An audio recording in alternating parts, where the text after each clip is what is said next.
देता है। कुत्ता जहाँ जहाँ होता है वो अशुद्ध हो जाती है जगह।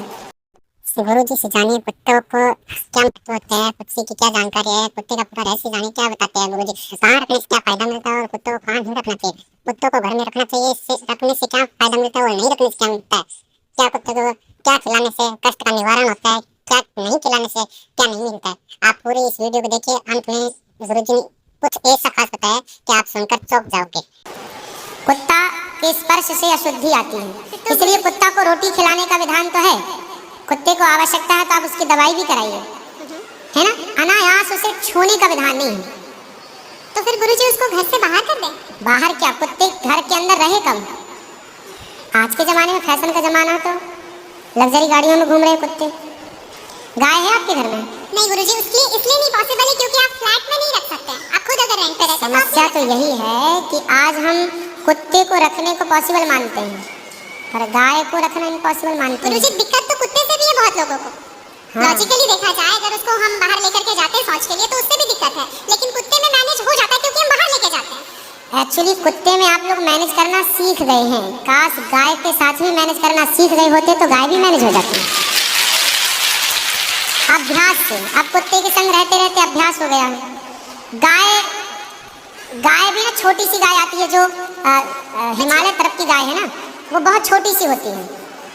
वो गाय यदि आप घर में रखेंगे तो वो आपके बिस्तर में सो सकती है, वो आपके संग खा सकती है। मतलब छोटी सी होती है, 1 लीटर दूध देती है वो, और इतनी प्यारी गाय होती है, इतनी सुंदर होती है। मतलब पूरे भारत देश की सर्वश्रेष्ठ नस्ल है वो, सबसे सुंदर सर्वश्रेष्ठ गाय। वो गाय सिर्फ कम दूध देती है। मतलब अपनी गौशाला में जितने छोटे छोटे बछड़े हैं ना, छोटे छोटे, मतलब सामान्य गैया का जो बछड़ा 1 महीने में होता है ना, उतनी बड़ी तो वो पूरी गाय होती है। मतलब उसे आप गोद में लेके जा सकते हैं। वो बच्चे की माँ बन गई है, लेकिन उस गाय को आप अपनी गोद में ले सकते हैं, वो भी गाय होती है। तो कुत्ते वालों को उस गाय के साथ मैनेज कर लेना चाहिए। अच्छा, मतलब उस गाय की हाइट की ग्रोथ नहीं है, वो गाय की हाइट, वो गाय बहुत छोटी सी होती है, इतनी सी होती है कि आप उसे गोद में ले सकते हैं। आप उसे गोद में लेके पूरे घर में घूम सकते हैं। मतलब इतनी छोटी गाय होती है वो। देखो, भगवान को पता था कलयुग में ऐसा होगा, इसलिए ऑप्शन दे रखा है। आप कुत्ते को गोद में लेके घूमते हैं, पर भगवान ने ऑप्शन दे रखा था, हम लोगों का ध्यान उस तरफ गया नहीं। सही बात। गुरुजी, मेरा दूसरा सवाल ये है कि ये सवाल बेसिकली मेरी बहन के घर वालों का है।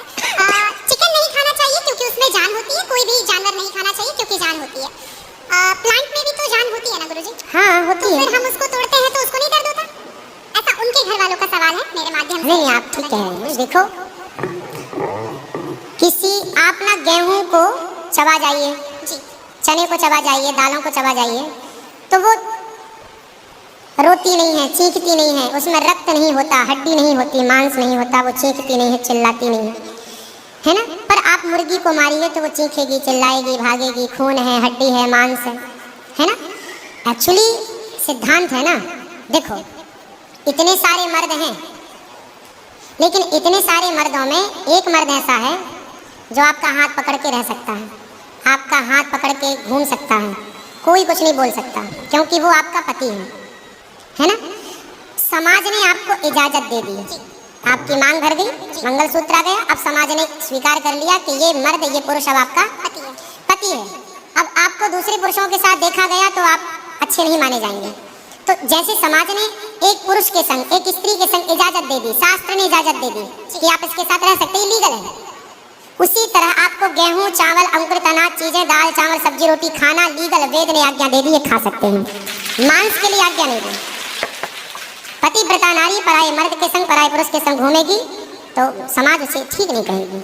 उसी तरह हमें शास्त्र आज्ञा करते हैं कि हमारे ठाकुर जी, हमारे राम फल खाते हैं, हमारे राम फल खाते हैं, दाल, चावल, साग, सब्जी, बादाम, काजू ये खाते हैं। तो हमारे राम, हमारे कृष्ण खाए, मतलब वेद ने आज्ञा दे दी कि आप ये खा सकते हैं, खाने का पदार्थ है। मांस शेर के लिए है, बिल्ली के लिए है, कुत्ता के लिए है। क्या आप कुत्ता हैं? क्या आप बिल्ली हैं? क्या आप शेर हैं? क्या आप चीता हैं? नहीं। फिर जब हम मनुष्य हैं तो मनुष्यवत व्यवहार करें जी। हम वो ना खाएं जो हमारे लिए नहीं है। अब मांस खाने वाले जानवर ना, आप गौर से देखिएगा, मांस खाने वाले जितने जानवर होते हैं, कुत्ता, बिल्ली, चीता, शेर, सब जीभ से चाट चाट के पानी पीते हैं जी। आपने कुत्ते को पानी पीते देखा हो, लेकिन आप कैसे पानी पीते हैं? होठों से पीते हैं, मुंह से पीते हैं। गाय कैसे पानी पीती है? मुंह से, जैसे हम लोग पीते हैं। कुत्ता चाट के, बिल्ली चाट के। मतलब शाकाहारी जानवर और मांसाहारी जानवर दोनों ईश्वर ने बनाए हैं। गाय को आप मांस परोसिए नहीं खाएगी, वो बकरी को मांस परोसिए नहीं खाएगी, भैंस को मांस परोसिए नहीं खाएगी। जब जानवर जानवर होके अपने धर्म में अड़ गए हैं तो हम इंसान क्यों अपना धर्म छोड़ रहे हैं?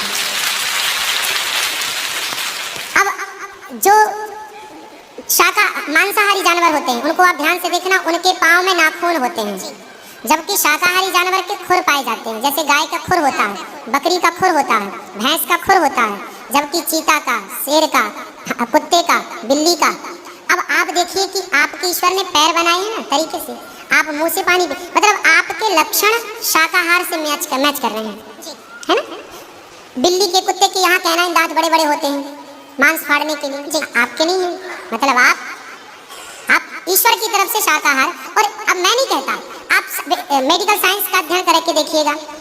साइंटिस्ट लोग अब से, अभी मैं इंग्लैंड गया था, वहाँ मुझे बताया कि जो अंग्रेज लोग इनके बाप दादे जो मांस खाते चले आए हैं, अब कुछ अंग्रेज लोग इतने जागरूक हो गए हैं कि अब वो मांस नहीं खाते। वो कहते हैं कि अब इसको खाने से बीमारियां बढ़ रही हैं, लोग परेशान हो रहे हैं। पहले के लोग जंगल में कंदमूल फल खाते थे, ये अब खाने लग गए हैं, सुअर खा रहे हैं, कुत्ता खा रहे हैं। अब बहुत सारे लोग शाकाहार की तरफ जो जागरूक हैं बढ़ रहे हैं।